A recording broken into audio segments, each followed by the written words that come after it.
Now, there are various ways of thinking about how people and communities interact that have become rather popular in the past 200 to 250 years. And a really big player in that is G.W.F. Hegel. He was the philosopher that developed the idea of how abstract ideas are concretized in the experience of a community.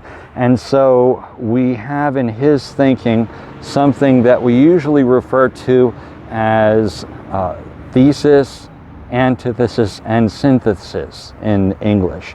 There are a number of different German terms that are related to that, and there are more terms because it gets involved when you actually get into the philosophy. But usually in the English-speaking world, we simplify Hegel's thinking to thesis, antithesis, and synthesis. And what happens is that individuals are free to think whatever they want to. And that's not a bad thing necessarily, but then they have to somehow comport or kind of have their thoughts live nicely alongside of other people in the community. And the way this happens is through a framework called mechanism and chemism.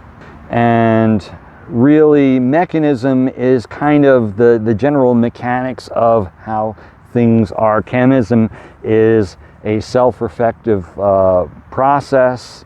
The teleology is how to find the goal of having your ideas be concretized and consonant with others in the community. The goal then is to develop a new and different version of the idea that is going around. So in other words, as ideas, as things that are considered to be true and false come into fashion and go out of fashion, that's this process of thesis, antithesis, and synthesis going on.